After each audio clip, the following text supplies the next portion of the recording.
Okay, welcome to the Bitter Medicine Podcast. This is your host Koku, coming to you with another live stream. We're going to be talking about the profile of an Afrocentric teacher. This is from a paper from Kmt Shockley. You may have heard of Kmt Shockley before. He's known as a living legend in some parts of the United States. And this paper he put forward, he's done a lot in terms of discussing African-centered education. He's done studies on the Moors and how they rebelled, etc. So I found this paper and I thought to myself the other day, well, we're pushing the idea of curriculum, right? And African-centered learning and updating the work that, say, Booker T. Washington did. And the thing that we need to also talk about is how or who will disseminate this information. Now, when you hear teacher, a lot of you undoubtedly will be thinking about, say, someone who's certified, someone who went to school and majored in education. But teachers, as we know through African tradition, have not always been certified by European standards or what have you. And there's nothing wrong with, having a college degree from a European school, but what's wrong is that if you fall into the bag, right, into the trick bag, you won't be useful to your people after receiving this European education. And so when we talk about teachers, when the Bitter Medicine Podcast, or myself, Coke, who talks about teachers, we're talking about people who are willing to pass on information to those who are there to learn. And so when I read this reading, it's not directed to people who are certified in education. This is for all of us really who are willing to pass down knowledge to the next generations of African people. All right. So this is done by Kmt Shockley. It's called Reaching African American Students, Profile of an Afrocentric Teacher. Again, the idea is that whatever we're doing it with Africa in mind ultimately. And, you could begin shaping yourself, receiving your expertise anywhere in the diaspora, including America. But ultimately, we're trying to engage and direct our future generations of people. And it can start now, actually, to head back to Africa and build Africa. Africa awaits its creators. Africa awaits its creation and its creators. So let's keep that in mind. So the abstract. Abstract is like a summary of the paper. This abstract says that in the public school systems of America, what gets attention is that which is trending at any given time. However, one trend that seems to be maintained, while piles of money are made off fads and mostly worthless professional developments, is that black children are at the bottom of all the tiers that are measured. Although Afrocentric education has received largely negative press from the mainstream, no argument can be defended against the notion of designing an education that is centered on the needs of those children who come from communities that have been intentionally disorganized by America and Europe for many years. Much is known about the problems that have come from the aforementioned historical happening, yet little is known about solutions such as Afrocentric education.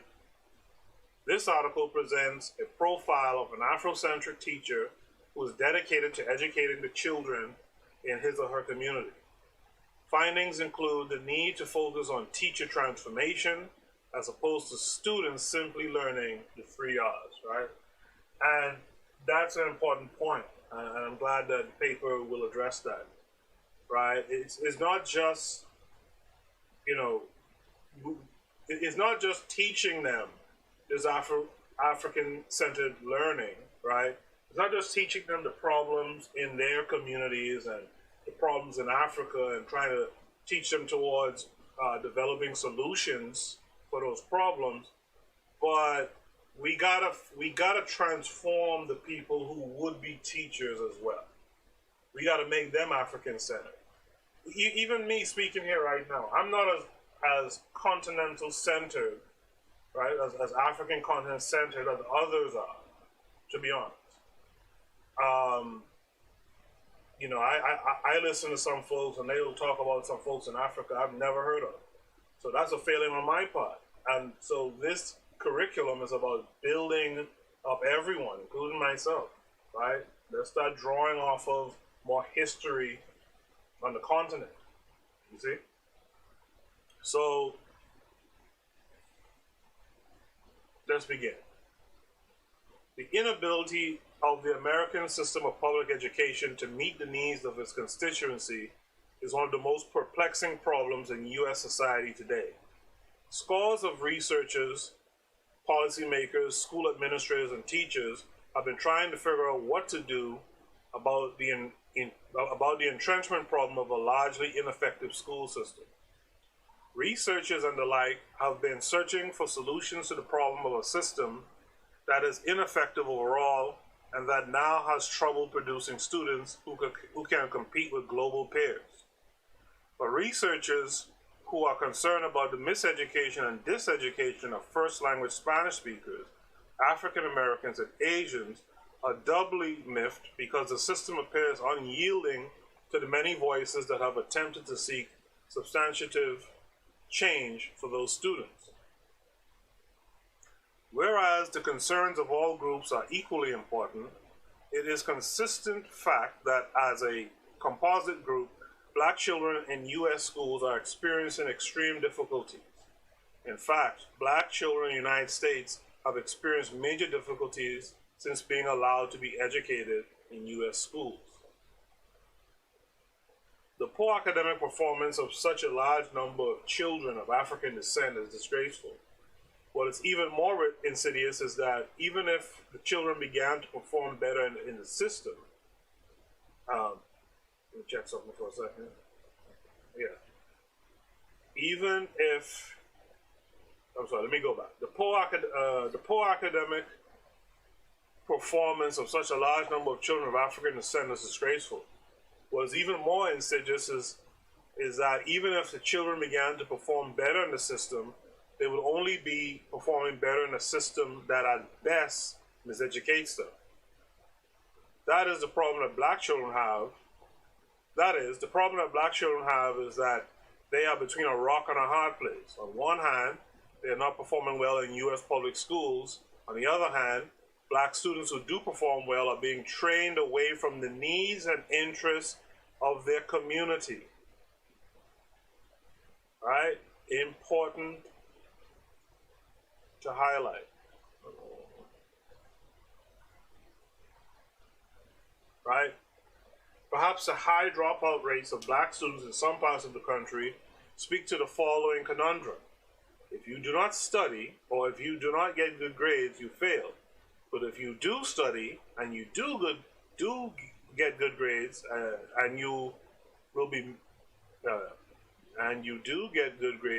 miseducated. Could it be that such a conundrum is felt by many students, so they exit the system to treat it like it is a joke? So that they exit the system or treat it like it's a joke? My reading is poor tonight.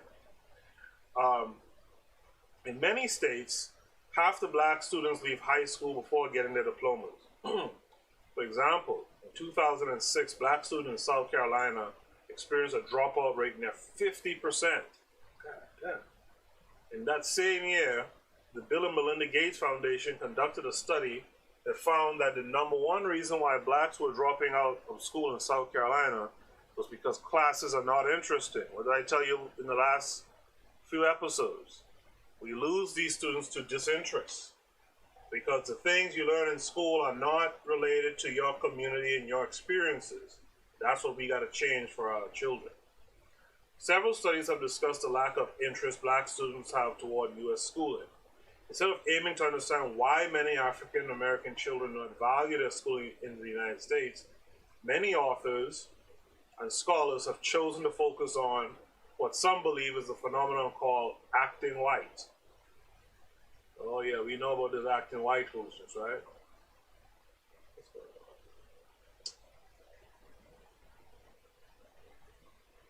Right? In short, acting white consists of a set of negative anti-intellectual behaviors exhibited by black students towards their black peers when those peers decide to study and learn. The problem with such an analysis is that acting white is obviously a symptom of a much larger problem, that black children feel disconnected from U.S. schooling. Whereas much time and even media attention has been given to the acting white phenomenon, scant work has been done that highlights the type of teaching that inspires children of African descent to become excited about learning and being intellectual. The purpose of this study is to investigate the broad practices, pedagogy, and demeanor of a teacher named Brother Toure, who uses Afrocentric methods to teach and reach his students.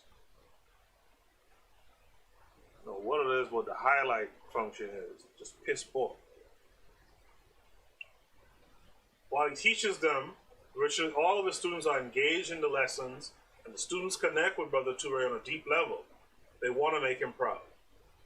Anti-intellectual behavior does not appear to be an issue for students in this class. In fact, not only is anti-intellectual behavior a non-issue for these all-black, mostly poor, and urban public charter school students, they become more giddy when he stops them in the hallways and asks them facts about African, European, and American history. Throughout the day, they come to him to share new things they learn outside his 8th grade social studies history classroom. This is an in-depth study of a teacher who has attracted much attention for his Afrocentric methods. In terms of the organization of his study, I first present a background that discusses Afrocentric education as a potential agent for change in U.S. schools. Secondly, I define Afrocentric education as a combination of culturally relevant pedagogy. Third, I present the Afrological, ethnographic, biographical case study methodology used for this study. Wow, that's a hell of a title, huh? Fifth, I present the findings of the many observations, interviews, and analyses of biographical information related to Brother Toure. Six, I lay out implications of what this study could mean for public school educators, specifically in terms of their dispositions towards students. Finally, the conclusion section advises meaningful actions that could help to make the ideals of Afrocentric education more popularly known, and authentically used. And that's where we wanna see what this profile looks like for this Afrocentric teacher. And we want to mimic the successful parts of this profile. Again, this is not about us. For us, it's not about transforming teachers in the public school system, although that can be a target as well. But this is for us at home who are going to be using this supplementary curriculum to teach our children and grandchildren, even ourselves. We're going to have to transform ourselves. And you know, generally speaking, when it comes to like the European education system, like college system, that's really our failing, in a sense, because we should have gotten to our children first and got them locked into the ways of being Afrophilic and, you know, African loving. And so when we failed there, then it was just these European, you know, tertiary level education, especially, that just took them up. This is where we lose our black people. We lose them.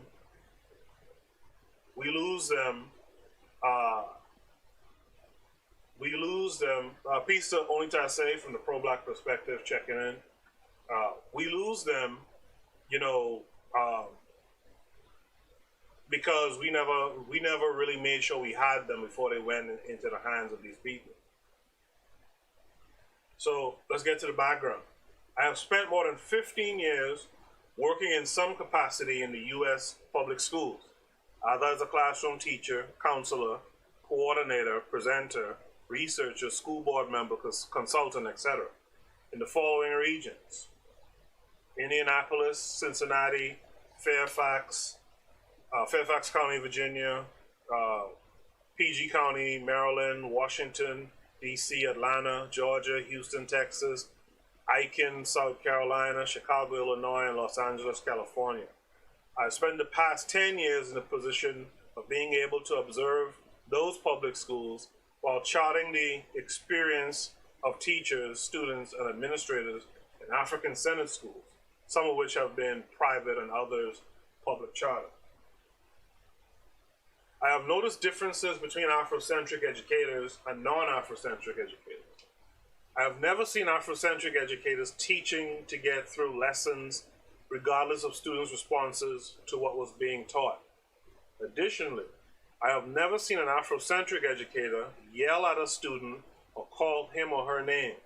Conversely, while working as a fourth grade reading and math teacher in Cincinnati, among the many degrading epithets I heard teachers say to students, one of the worst was when a teacher said to a student, "Boy, you've got the brains of a dead gnat, a dead fruit fly."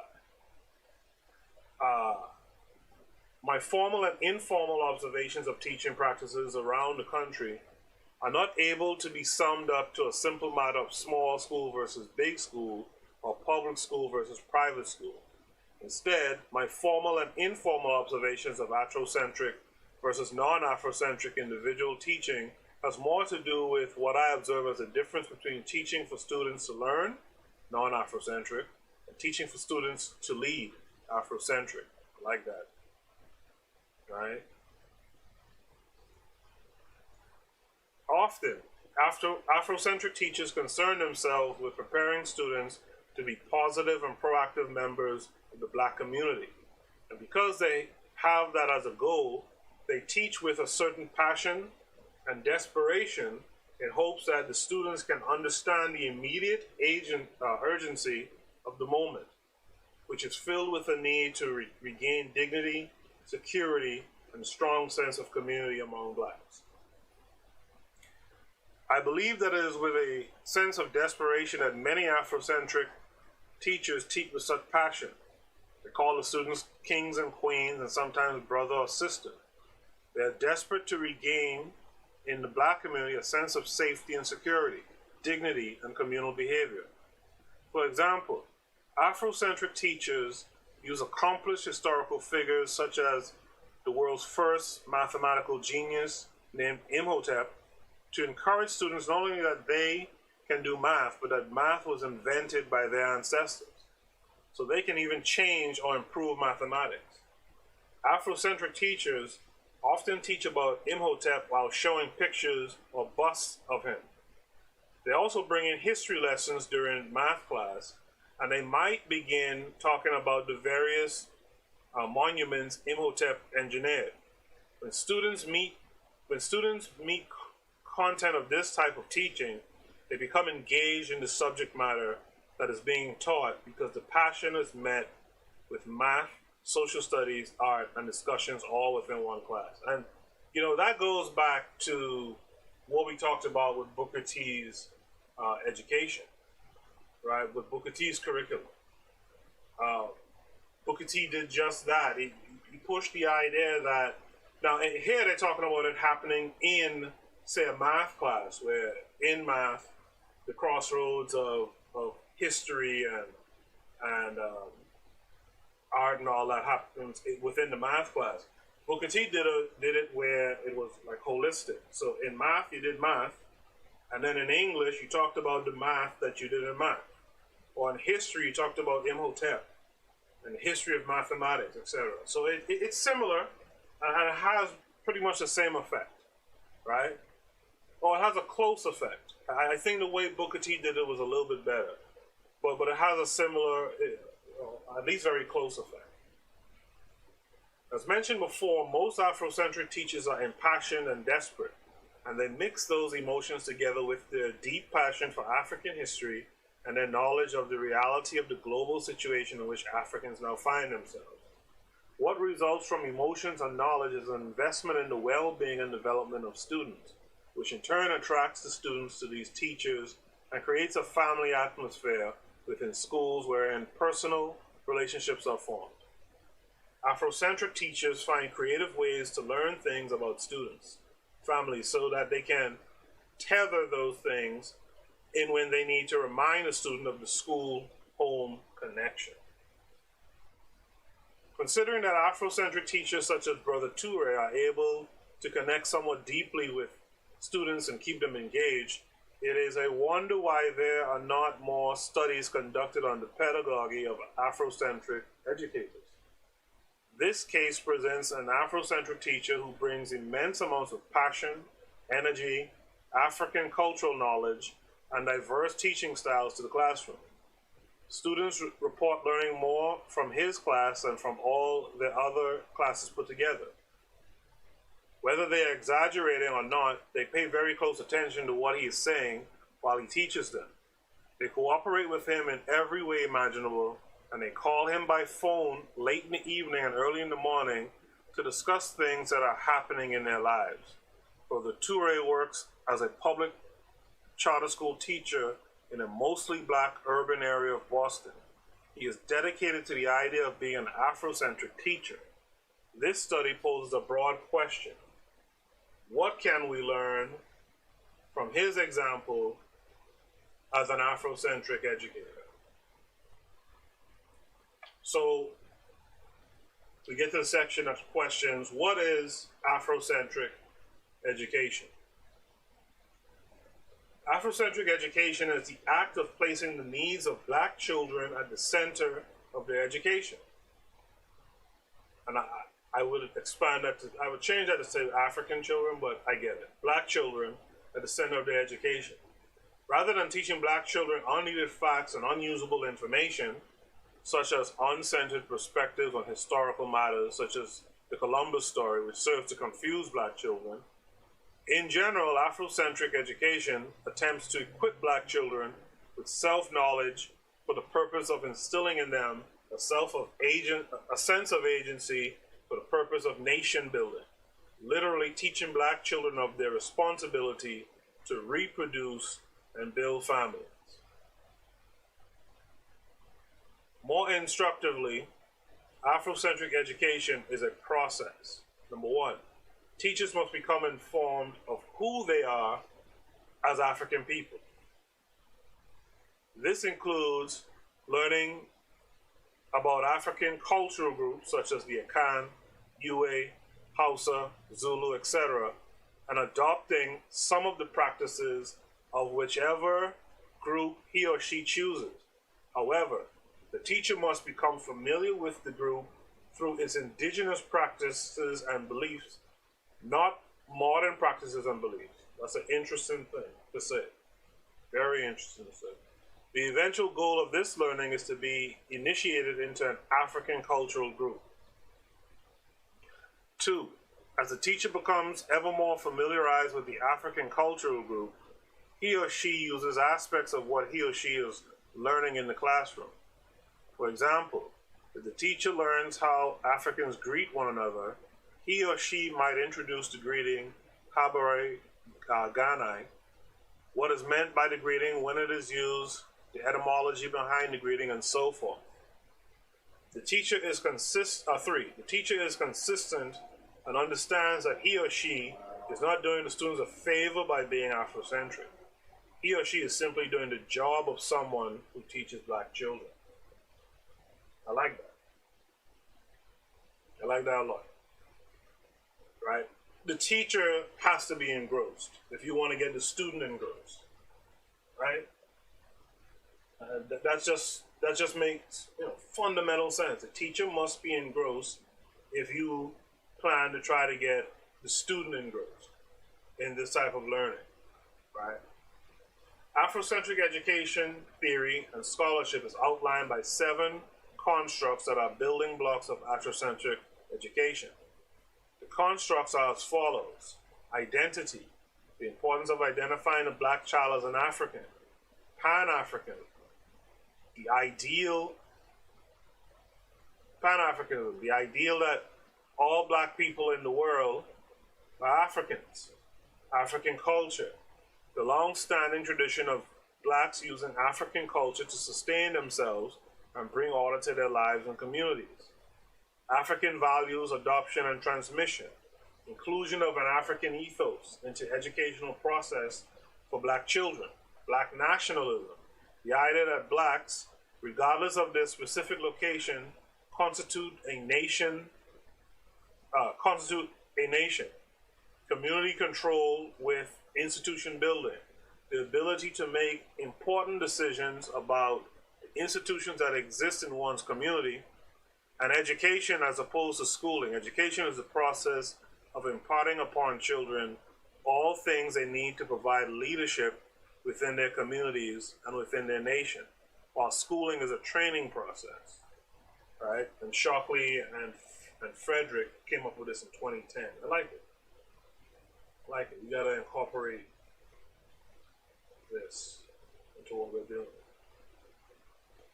Afrocentric teachers are observed in relation to their understanding and implementation of the 7 constructs. So their methods. Because the purpose of this study is to investigate the broad practices, pedagogy, and demeanor of a teacher named Brother Toure, who used Afrocentric methods to teach and reach his students, the study is enhanced and supported by the Africological, critical, ethnographic, biographical case study. What a mouthful. Afrocentric scholarship is supported by the Afrocentric research methods that constitute Africology. Asante in 1990 defined Africology as the Afrocentric study of phenomena, events, ideas, and personalities related to Africa. Asante provides insight into the shape of the discipline of Africology. I'm just highlighting some stuff here. By the way, if you're listening to this via a podcasting app, right, and we're on Apple Podcasts, iHeartRadio, etc., you can actually see what I'm reading and what I'm highlighting. Or even sometimes I do these PowerPoint presentations. You can see that if you come to the YouTube channel. So make sure you come to our YouTube channel, like, subscribe, and share the episodes when you do come by. So Asante provides insight into the shape of the discipline of Africology. Centrism, the groundedness of observation and behavior in one's own historical experiences, shapes the concepts, paradigms, theories, and methods of Africology. In this way, Africology secures its place alongside other centric pluralism, without hierarchy and without seeking hegemony.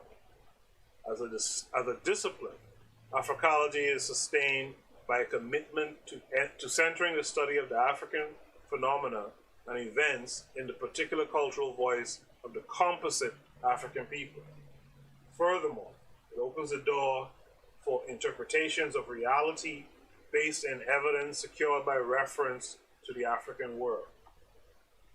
I think that's self-explanatory. Both ethnography and Africology require that researchers become familiar with the phenomena being studied. Cultural and social immersion is preferred over scientific distance, right? Get involved, get in there, travel, right? Enter into these communities where you can get personal experience, right? As opposed to reading it in a book, right?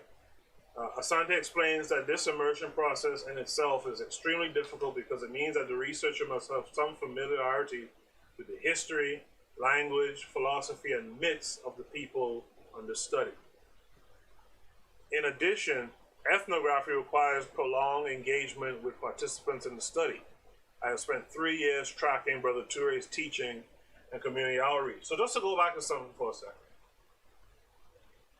Asante explains that this immersion process in itself is extremely difficult because it means that researchers must have some familiarity with the history, language, philosophy, and myths of the people under study.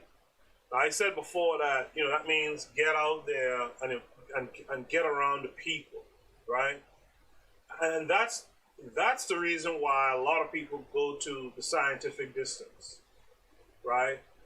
Because it can be a little bit more difficult, as Asante admits, to actually get out there, get around the people where you can learn the history, the language, the philosophy. You see what I'm saying? It's a time issue. It's also a financial issue for many. Kmt Shockley was able to spend 3 years studying Brother Toure, but Brother Toure was here in America. I imagine somewhere close by to where Shockley was at the time. Brother Toure was in Boston, if I remember correctly, right? So it was doable for him to study Toure's teaching. But for the larger group of us out here, we all need to visit home. But it can be difficult to, there's one thing to visit home, and there's one thing to immerse yourself in home. And home is the continent, right? And so that's why a lot of people would choose to kind of study from a distance, all right? And that's something that we have to consider. I don't think they're saying that the scientific distance is a big issue. I mean, it's problematic, but is it a big issue? We'll have to decide that for ourselves too.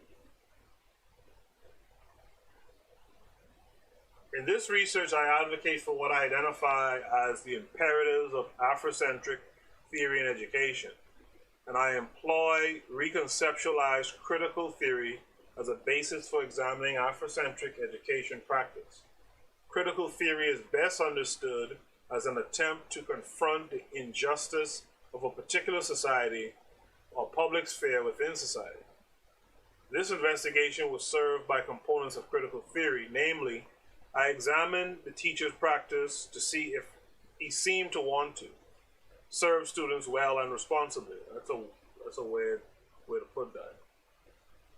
By adhering to the imperatives of Afrocentric education as advanced by Afrocentric educationists and scholars in the development of the constructs which were laid out earlier. Biography includes writing about the life of another person and paying specific attention to the story they are trying to tell with their life.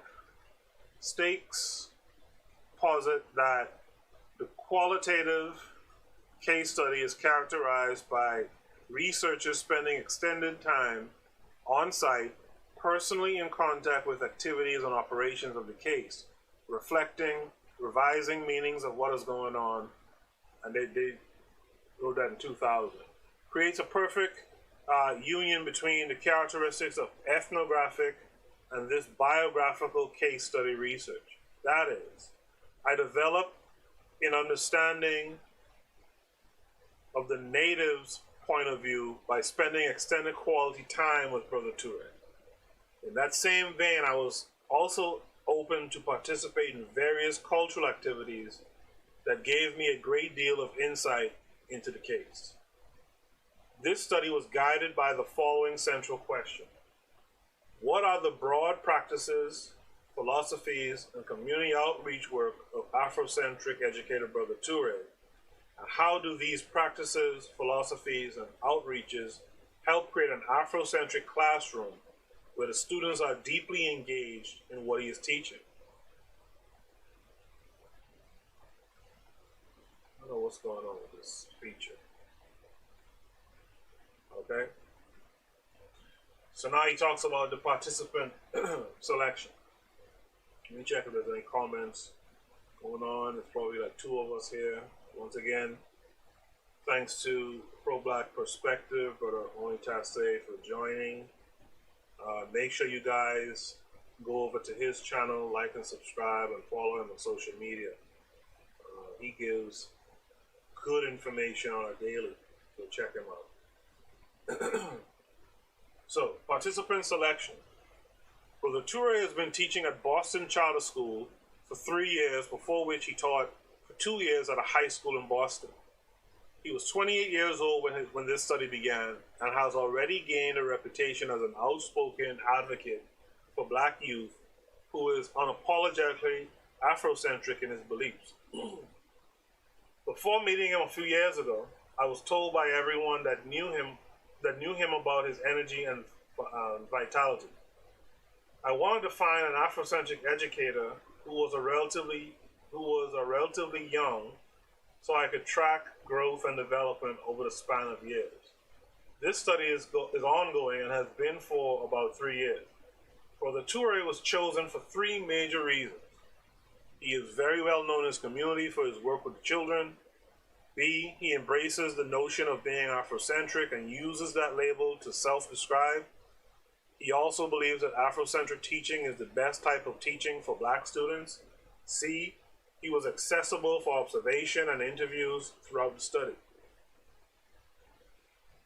Perhaps I also wanted to choose a teacher that was not far from me in age, although I am older than Brother Toure is. I wanted to have great access to him for discussions and questions without having to worry about being disrespectful or inappropriate. Brother Toure was an excellent choice because he was very accessible, and fortunately, he saw my research as an interesting addendum to his already busy lifestyle. Data analysis. Brother Toure provides mounds of data because he is so active and vital. To document his philosophies, practices, and community outreach, he first agreed to participate in both formal and informal interviews, as well as classroom and outside of classroom observation. Let me just pause here. So this is something I alluded to in previous episodes on this topic. Like, the thing that you want to do while you're making a curriculum, and even when you're quote unquote done making the curriculum, and you're never really done, in my opinion, you need to have a sample of students and parents who's actually working from the curriculum and reporting back to you on what has worked, what hasn't worked, where was the student more enthusiastic, etc. Because that data is going to help you to always improve. You know, a curriculum is like project management, right? And in project management, you always have these project management updates, right? Progressive elaboration. And so this is something that we too, in what we're trying to do, we need to do things similar too. We need to study the biography of the students, the parents, or the whole families, and we need to match that with what we get back from, what they report from the activities they complete from curriculum. And that's how your curriculum is going to start to get tighter and tighter and serve the people who it's supposed to serve even better. When we do that, after a while, you start to see the problems that we endure outside of Africa, the problems that Africans endure inside of Africa. You start to see those things be fixed. We are Africa's creation, and we are Africa's creator. During the interview phase, I asked questions such as the following. What is an Afrocentric teacher, and do you self-identify with all the precepts of being Afrocentric? What kinds of things do you do in your classroom to create an Afrocentric learning experience? Why do you teach from an Afrocentric perspective? How do you describe the way you are? How do you become the way you are? How do you think your students see you? What do you think about Africa? What do you think the way you think about Africa? What do you think the way you think about Africa? What can you say to help me to understand the person you are? Observations were conducted. Well, those questions are also even important in just building an organization, right? If you're building an organization, these are some of the same type of questions you want to ask the people who claim to be coming into your organization. You can only fake the funk but so much, right? You'll be able to determine from the answers, from the depth of the answers at least, if they're serious or not, right? So let's say like the Black Panther Party, who let a Japanese guy come in and just mess them up. They had asked him some of these questions. He couldn't answer these questions. He couldn't answer these questions in earnest. And now would have been time for him to rise up and get the fuck on out of here. You see, so there's a vetting process, and this is what that is. This is a vetting process that we need for our people, even for the participants when curriculum is quote unquote done. Even for them, they need to be able to answer these questions. This way, we'll know if they're even serious enough to study any of the data that comes back from them. You feel me? Observations were conducted over a 1.5 year period with more than 30 visits, most in Boston, but I did observe him when he relocated to Washington, D.C. as well. BCS is a public charter school in Boston that is not billed as being Afrocentric. Brother Toure is the only Afrocentric teacher in the building, but he recruits incessantly. You see, that's the thing, too. Like, if you're not, that's the thing, you have to be recruited. And some might say you don't need big numbers, right? But you have to be recruiting to get some numbers anyway. And one of the things that's interesting about this last sentence is that, these last two sentences is that this brother Toure was at a public charter school in Boston. And you guys know how Boston is. I'm a big basketball guy. I've been knowing about Boston since about 1984. And I wasn't even in this country, right? And for him to be at a charter school where they wield so much control over the teachers, it's surprising that he was able to get away with this. Pleasantly surprising, right? This work is part of an ongoing broad study of Afrocentric education that began in 2002. This specific line of inquiry began in the fall of 2006. Data were retrieved by means of classroom observations, attending Afrocentric education meetings and conventions, attending Brother Toure's countless community meetings, invited guest speeches, organizational leadership cadre meetings, informal interviews of the students themselves, interaction and informational interviews with BCS faculty, staff, and administration, participation in African rituals and events with Brother Toure, and becoming an Afrocentric parent community collective started by Brother Toure, which met after school hours at BCS. So this guy, Kmt Shockley, was immersed. He was heavily immersed in what was going on with Brother Toure. Right? Data were secured in an electric notebook. Audio interviews and visual productions were also secured, and the ethnograph V5.0 was used to assist with coding and data management. You know, one of the things I like about this paper is that it's funny. It's like a social studies like a social studies paper, but they definitely adhere to how you would write a more natural science or more scientific paper, like telling you down to the coding and data, like what they use for coding and data management, right? So anyway, profile of an Afrocentric teacher. So I guess this is why you're here, right? Based on the title of the live stream, this is exactly why you're here. So let's get into it. I got my consciousness around 8th grade. I attended an all-white private school where I was called nigger so much that I began to think that was my name. Literally, just like in the movie, Brother Toure, October 2008. Brother Toure is from Boston, Massachusetts. When this study began, he was 28 years old and lived in an apartment in Roxbury, a mostly black and urban area of Boston. This is the biographical part. 1 year after his study began, he moved back to Washington, D.C., where he had lived before for 4 years while completing his undergraduate degree in business and psychology at an HBCU. He enjoys reading books by and about people of African descent.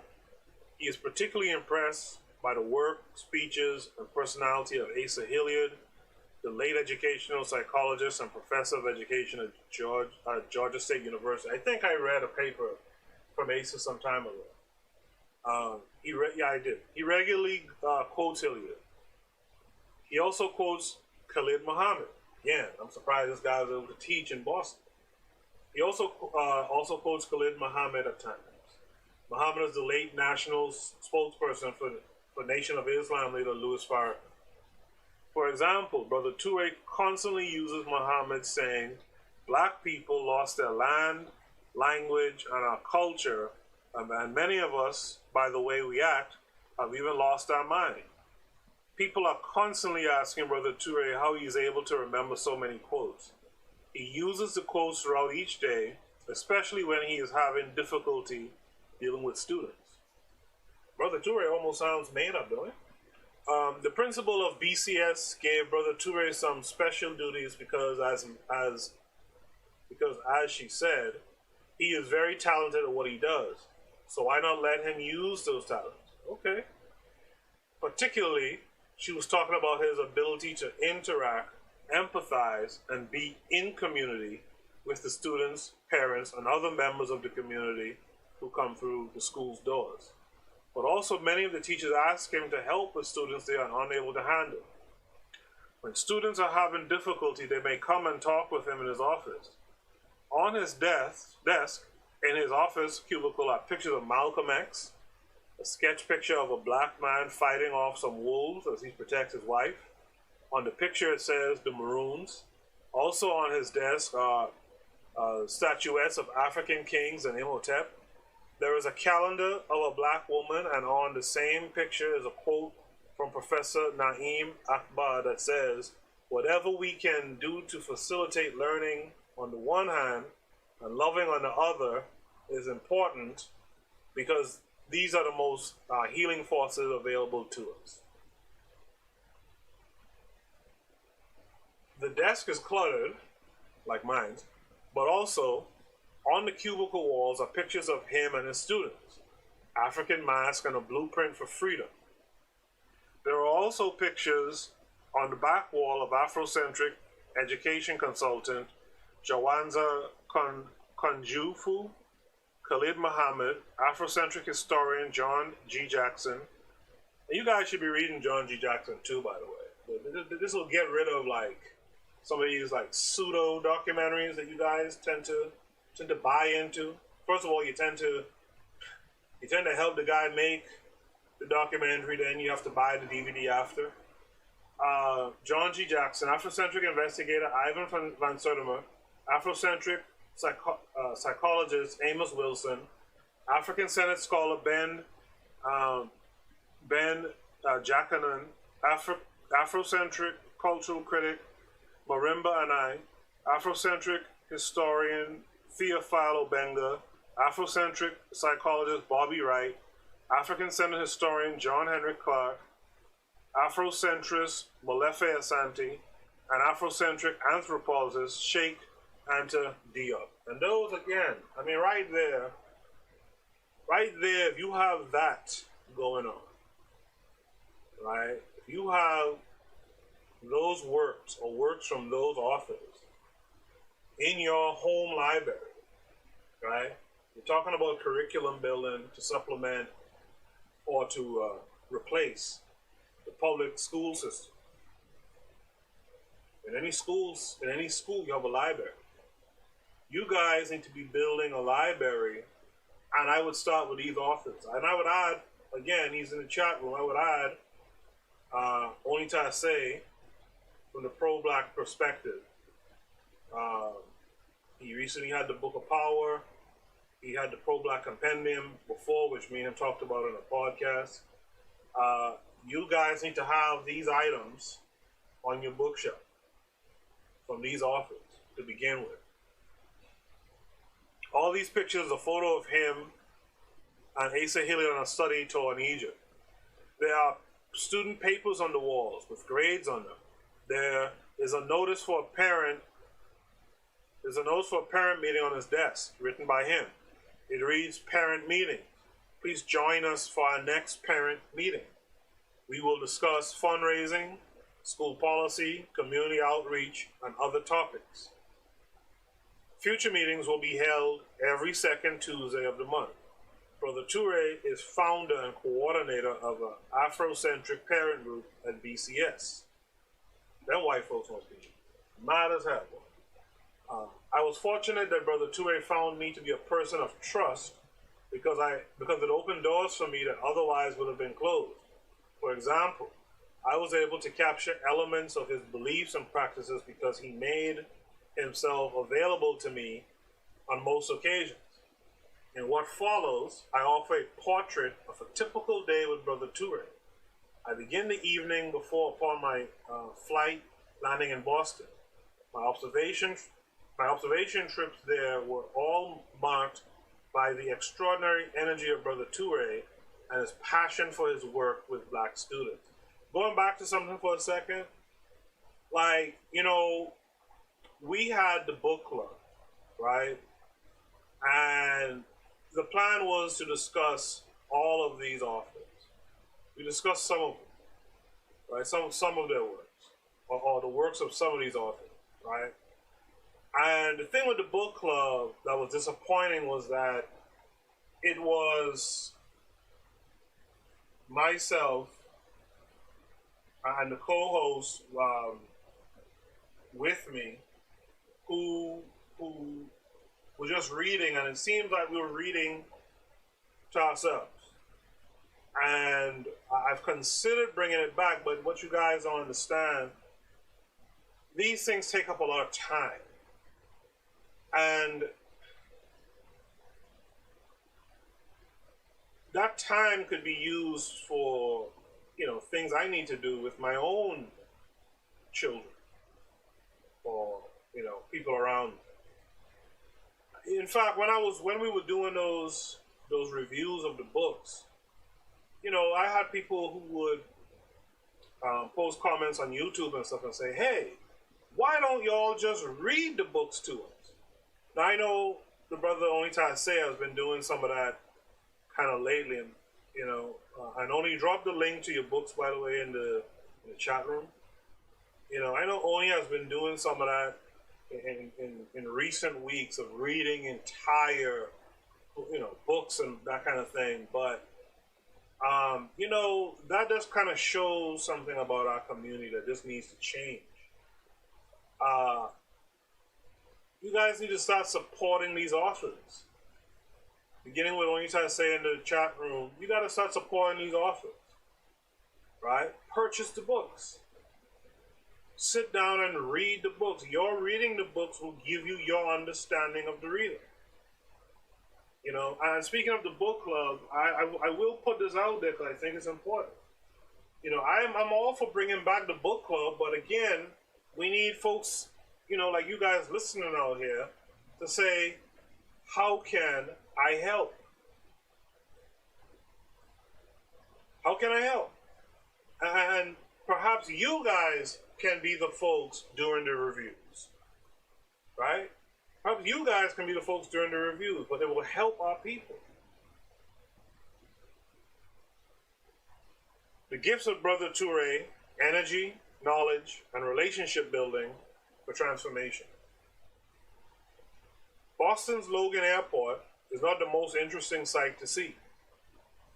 After adamantly refusing to let me rent a car or take public transportation on most occasions, Brother Toure would get up extra early to pick me up from the airport and drive me to the school.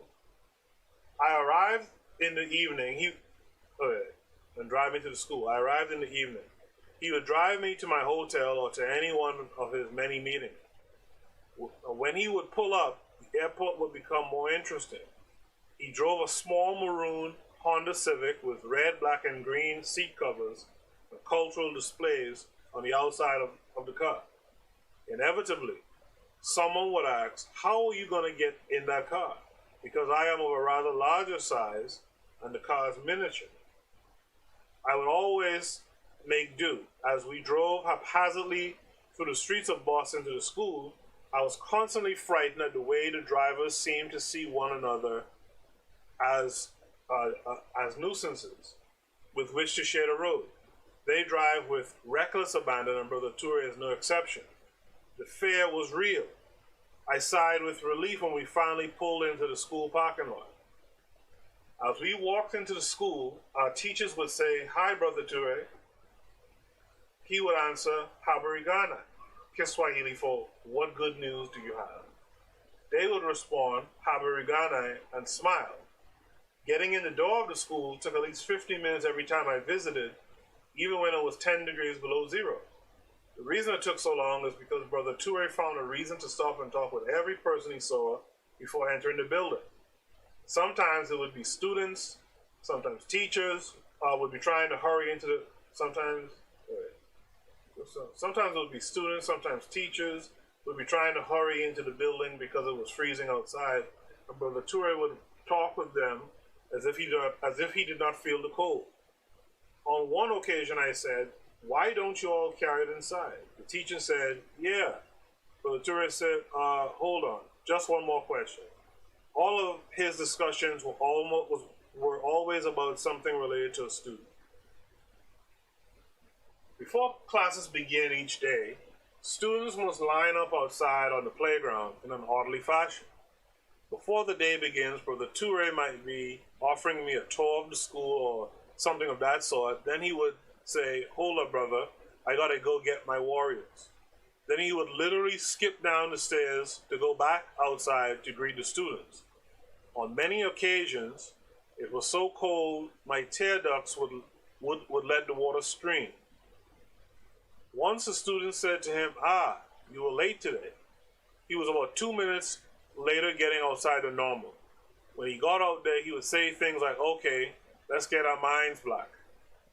Who said we can accomplish what we will?" The students yelled, "Marcus Garvey." The students looked somewhat cold. It was extremely cold.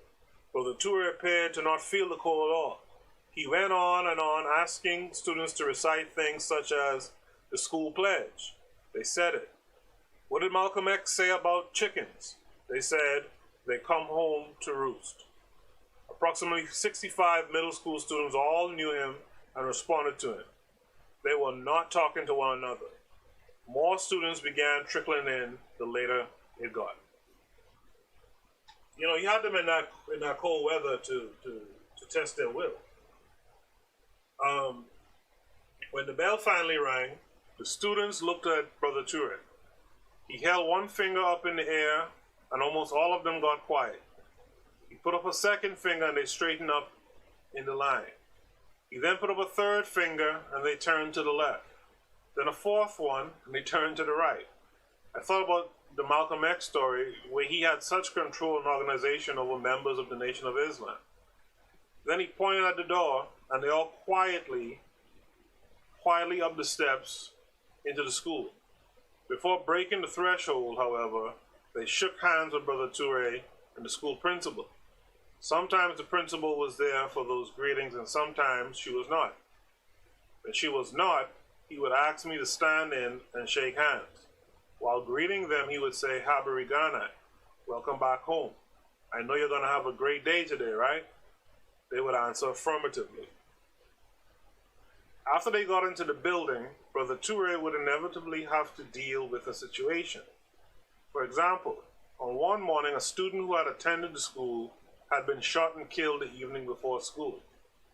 The ECS administration worried that some of his friends were planning to retaliate against the shooters. The administration did not know how to talk with students about the situation, so they asked Brother Toure to see what he could find out.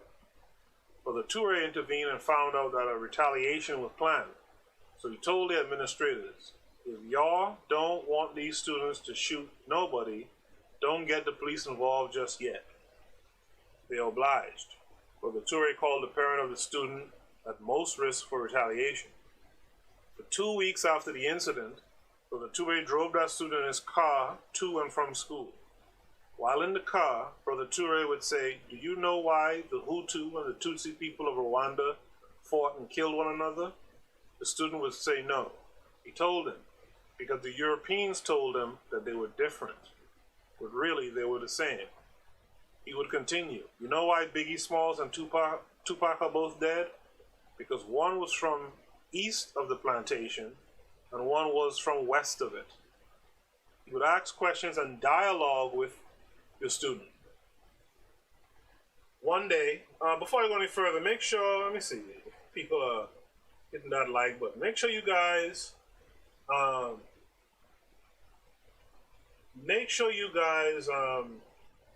hit the like button, man. Let's get those algorithms working, right? Right now I have 1 like.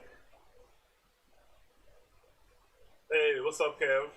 If people want the audio versions of these types of books, they can go to Exam Info YouTube channel. I prefer reading the hard copy over the audio version, and I like to support my local black bookstores. Peace to you. Peace to you, and much love, because that is exactly what we need to be doing. Again, like Kev said, if you wanna just listen to audio versions, you could go to Exam Info YouTube channel, right?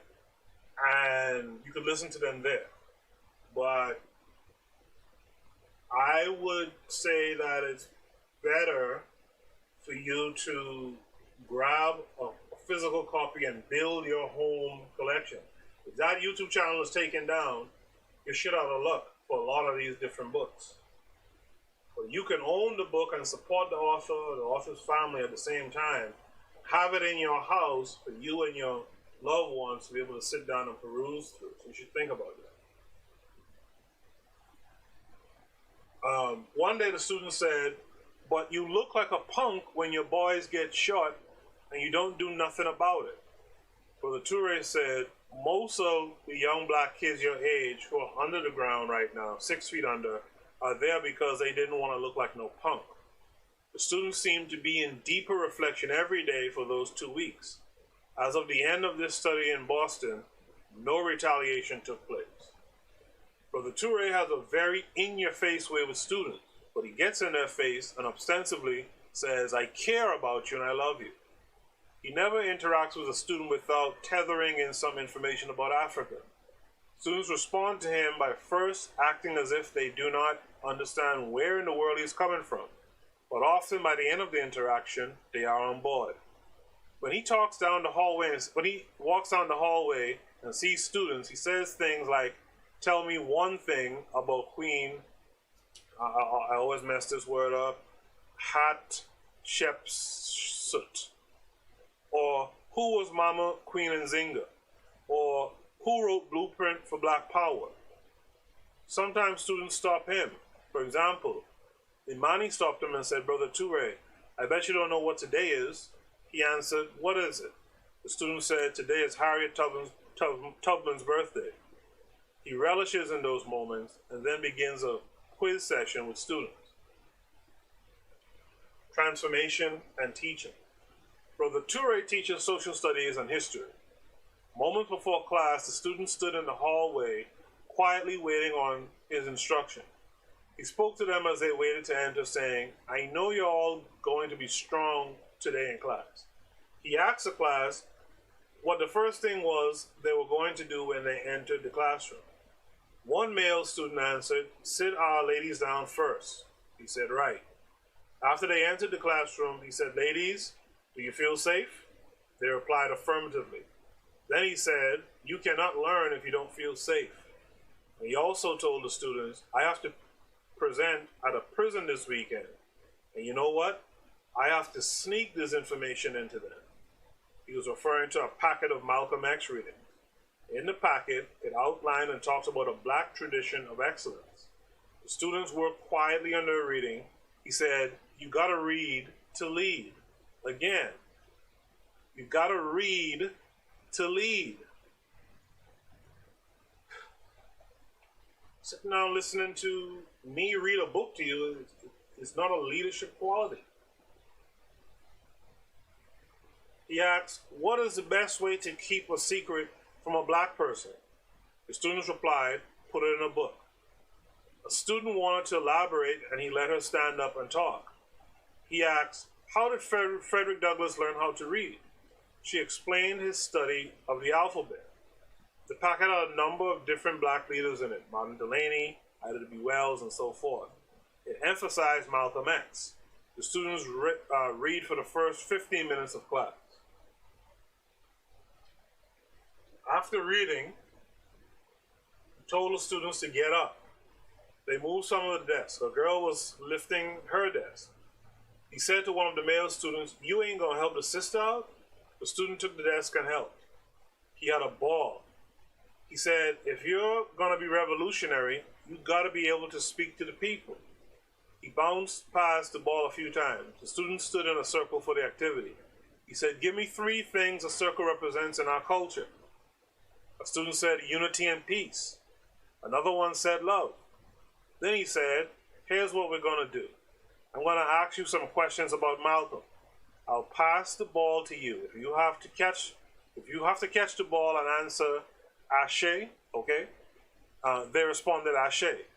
He passed the ball to a student and said, who can tell me something about Malcolm? She replied, he used to be called Detroit Red. And then that student passed to another student and asked a question. They continued the game. He kept it lively with lots of interjections of things like defense, defense, defense. He called students' names out with enthusiasm and a little silliness. He would ask, damn,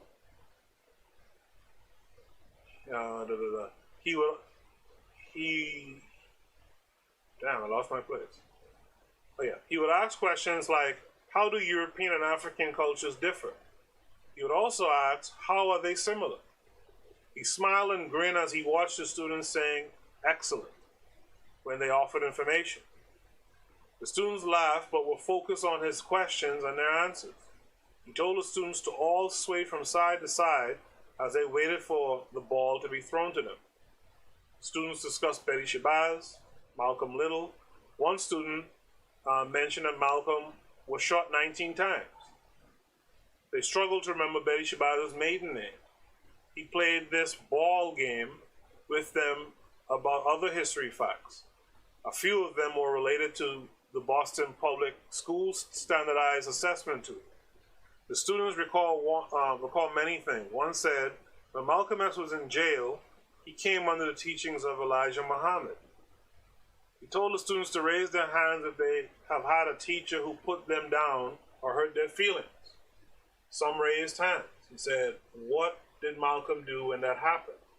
A student said he learned from it. But the Toure said, we know from history we shouldn't let a teacher do what? They replied, take us down. A student mentioned that Malcolm X lived in New York. Next he said, you guys are going to be news reporters and here's what we're going to do. We're going to go back to 1963. You're in a public forum, and back in the day when news reporters had paper and pencil. Set your chairs up around the projector, he said. Are you news reporters for NBC, ABC, or CBS? They said no. He said, right. You're news reporters for the black newspaper.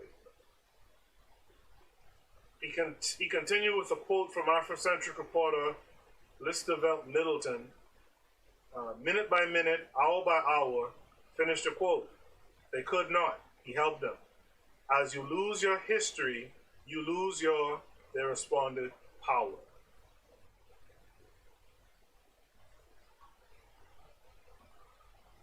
Minute by minute, hour and by hour, as you lose your history, you lose your power. They moved the desk around again. This time, for the reporter exercise. He continued with the lesson by saying, I have a question for you guys. When news reporters talk, do they stand up, They said yes. He replied, okay, let's keep that same norm for this. The students that are around the LCD, desks were out of the way. One student pulled the shades down. He got his PowerPoint prepared because the unit was Malcolm X. The presentation was called The Dynamic Leadership of Malcolm X. He announced that in the last class, one of his students had 13 pages of notes. He said, if your hand starts to hurt you, you know you're doing something. He said, when you're in college, others will be sitting next to you and their hand will hurt. But will yours hurt? No, because you'll be like, we did that with Brother Touré's class. That's an interesting thing. I momentarily forgot this paper was written in the last 20 years or so, right? And, you know, when I was in school, there was no such thing as a PowerPoint presentation. So it kind of took me aback for a second, and then I remembered the time frame. But also when I was in school, even in college, undergrad, we wrote notes. I mean, if you had a little cash, some people bought a little tape recorder, and even then, you go home and you transcribe the notes. And as an instructor now, right, I tell these students all, it's college students. I tell these students all the time, you guys need to get used to writing down these notes. Because what happens nowadays is students are just given like these PowerPoint slides from the lecturer, from the professor. And I don't do that because I know that the methodology that we had in the past works better. When you have to sit down and listen and write word for word and try to keep up until your hands hurt, you actually are beginning the process of learning. You're starting to commit certain facts into your brain. And the thing is, I grew up doing that back home in my home country. So when I came to college here, I would notice some of these other folks wringing their hands and their wrists and stuff like that, and that was normal. I spent all my life doing it, So Brother Touré has a point here, right? Check in with the PowerPoint. Okay. When the PowerPoint was almost complete, he put on a pair of glasses like Malcolm X's and read some of the information on the slide as though he was Malcolm X with some call and response. All in the same class as demonstrated above, Brother Touré incorporates critical thinking, cultural relevancy, Afrocentrism, critical questioning, reasoning, discussion, analysis, call and response, soft technology, and has students intensely engaged in the topic. Most Afrocentric educators do the same. That is, they incorporate multiple pedagogical styles of instruction into the classroom. But all of their stylistics are relevant to the Black children's culture and learning style. The level of student engagement and care about what is being learned is high. Students bring in their prior knowledge of the topics. Information that relates to the standardized test is intermittent throughout his lessons. And see, that's key too. That's also key. So if you're going to be creating and using a curriculum in America, again, the end goal is to take whatever skills and learning and understanding back to the continent. But if you're going to do it here, for example, right, you still need to teach students how to deal with these standardized tests. And the standardized tests we know are, what's the word? We know that they exclude anyone who's essentially non-white, but particularly black students and their experiences, right? So standardized tests don't work in our favor, right? It's a European cultural thing, right? So you need to be able to still discuss what's going on in the school system so that they can get through that if they must. But you want to make sure that the education that you're supplementing them with at home, or even replacing, like I said, you want to make sure that it solves problems related to our people, right? He does not complain about the standardized tests, nor does he use it as an excuse to not teach African information. His interaction with students demonstrate that he really wants to be doing what he is doing. He is motivated. He is motivated and revived when the students demonstrate they have learned information that he sees as, in his own words, what warriors need to know in order to survive the war.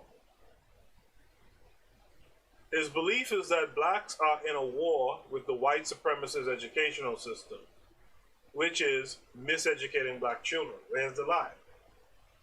Right? I asked Brother Toure why he uses so many proverbs in his daily practice. I love proverbs too.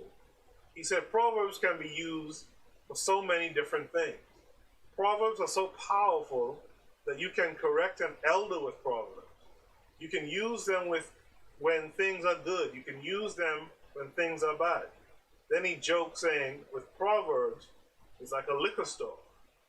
When times are good, you use them. When times are bad, you use them. Then I asked him why he let the students call him on his cell phone regularly. He said, because they may need me. His answers to things are usually short and to the point.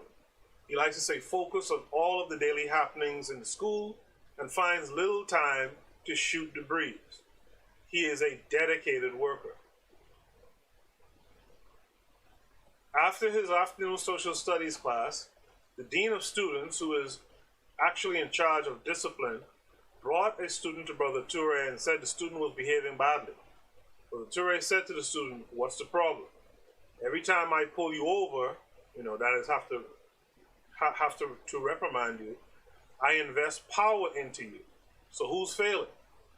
The student responded, both of us. The student began to explain what happened. He said to the student, I think you're brilliant beyond any test we could possibly give you. But because you can't practice your word for the week, which is what? Student said, positive behavior. Brother Toure said, exactly. But I think you and I are soon going to be separated because you keep getting into trouble.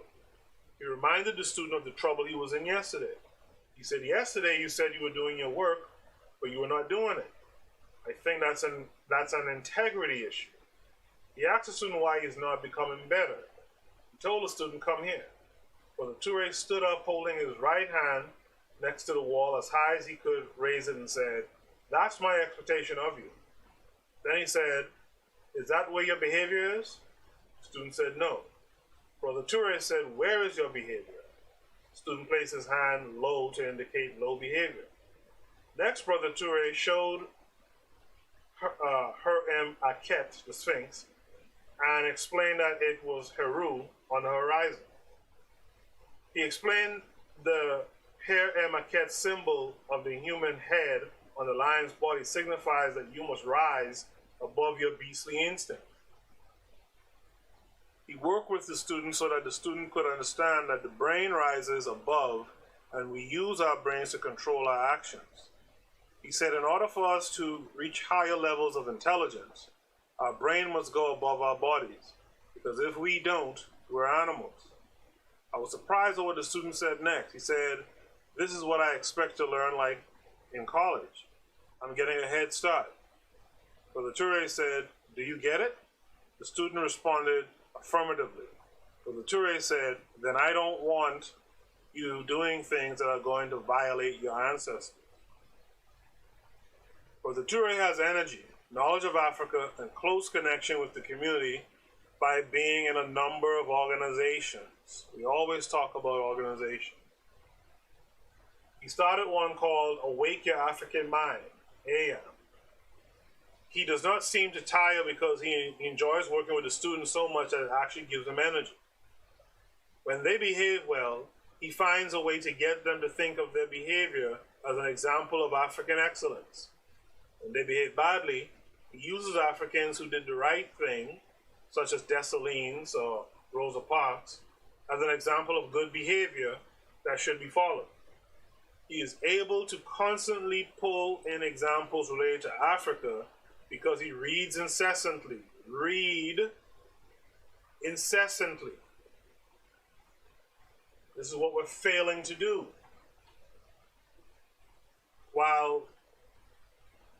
And you know what's weird about that? These other guys who you guys listen to, they're not pushing reading or anything to you, and they're not sitting up reading books to you anyway.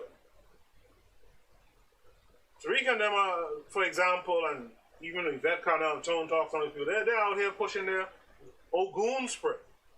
Y'all ain't African, but you're buying Ogun spray. It's just wild. It's just crazy. Right? And so we got to change this. We got to change this starting with our kids, man. We got to get to these kids earlier. So you won't be swayed by grifters out there. Right? While many teachers are talking negatively about students during their lunch hour, Brother Toure pulls out a book and completely ignores the conversation.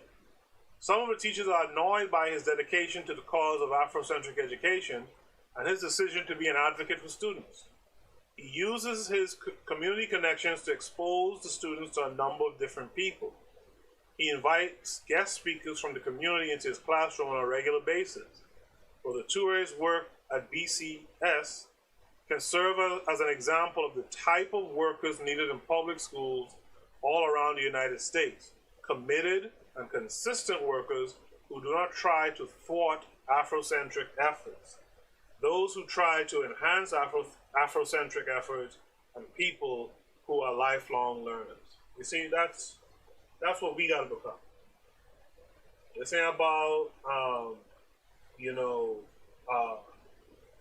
certifications and stuff like that. We all could be teachers, right? It's how we transform ourselves, right? Afrocentric education is marginalized in mainstream discussions because some people are uncomfortable with the notion of dealing with Black people's reality for prolonged periods of time.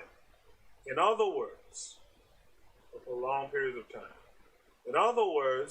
reminders of the atrocities that African Americans have faced, such as slavery, lynching, black codes, etc., make many educators of all races very uncomfortable.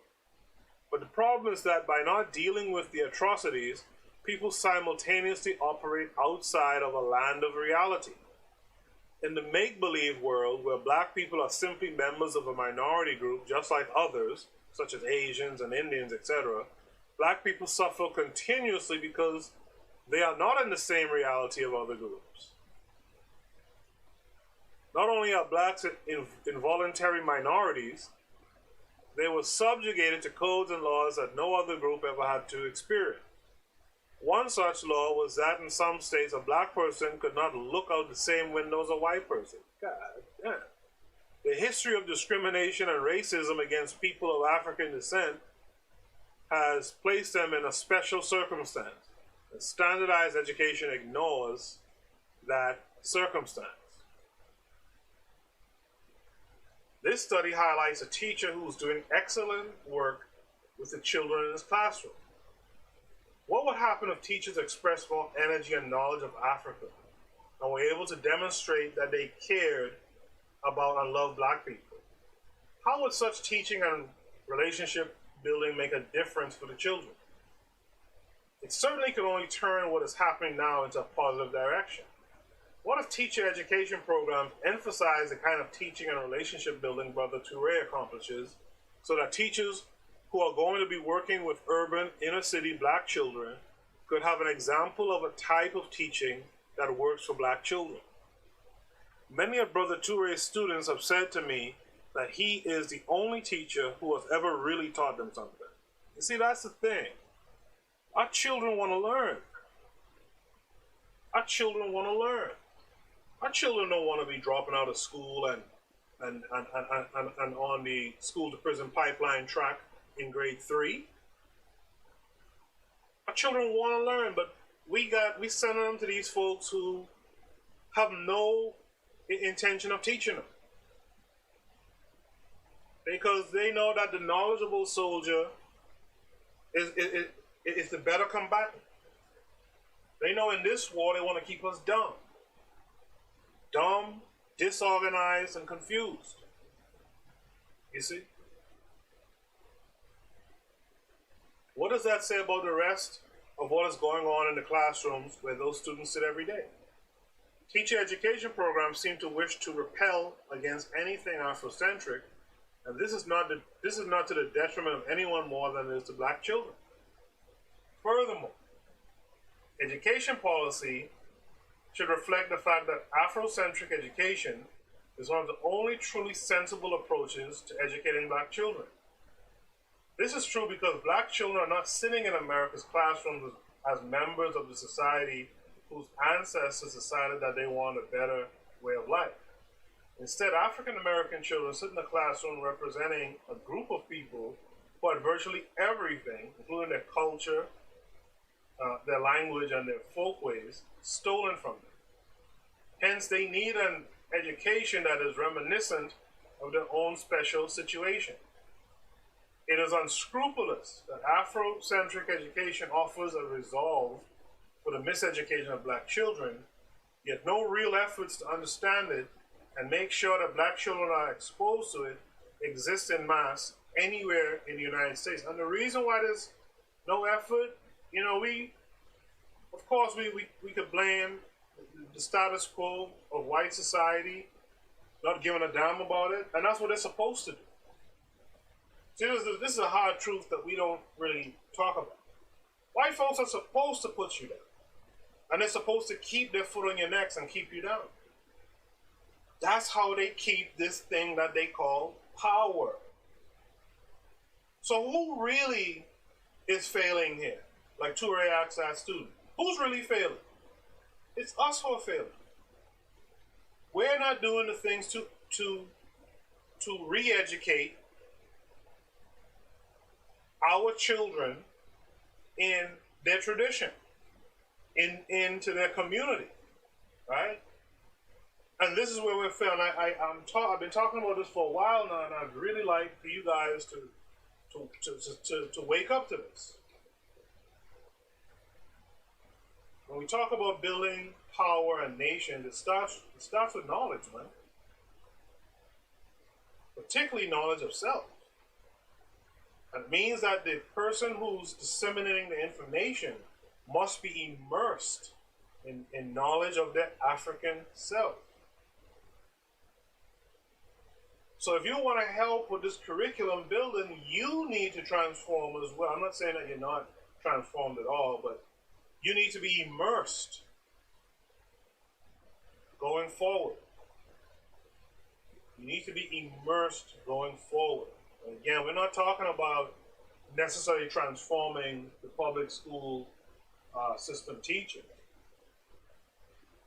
I know someone who's a teacher, and she told me, I asked her about it one time, she told me, well, I tried to incorporate, knowledge of, like black people's knowledge into the teaching, but we need to do a little bit more. Some of you same folks who are certified teachers in the public school system need to be organizing outside of school and having a weekend school or something, or online school or something for these kids. But where are you going to get the curriculum from? Well, let's get together and build this curriculum. Conclusions. Education researchers and the like should spend more time trying to make sure that Afrocentric education is no longer trivialized. Trivialization is in statements such as, well, don't you think all children should have the same education? No. If askers of that question were serious, they would ask themselves first whether all children get the same treatment in this country. Are there disproportionate numbers of blacks represented in almost every negative sphere one can think of, from health problems to unemployment? The answer is yes.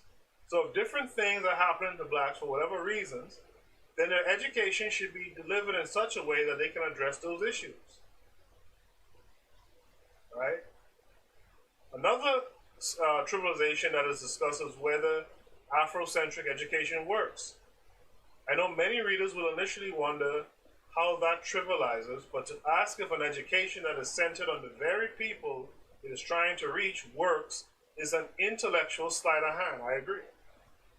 Whereas Afrocentric education has much growing to do, no other education will suffice because there must be an accounting for black children's knowing who they are, so they can so they can fulfill their missions.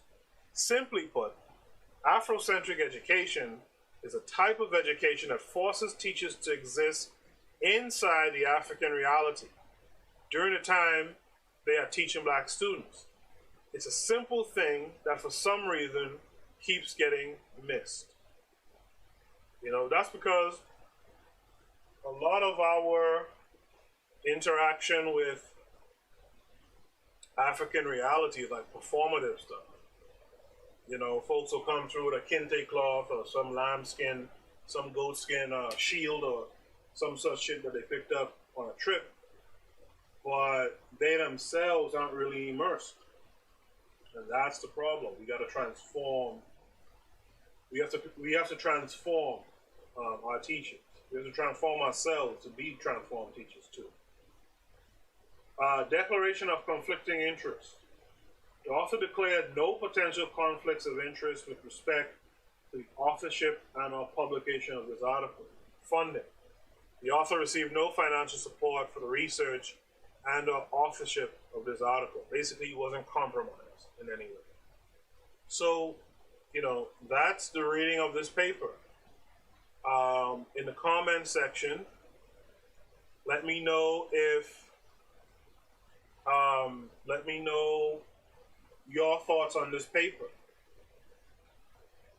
Do you agree that the teacher, if we're going to be talking about Afrocentric teaching, first of all, do you agree with Afrocentric teaching, Afrocentric education, and do you understand and agree with the idea that we need to have teachers that are immersed in African reality to be Afrocentric teachers?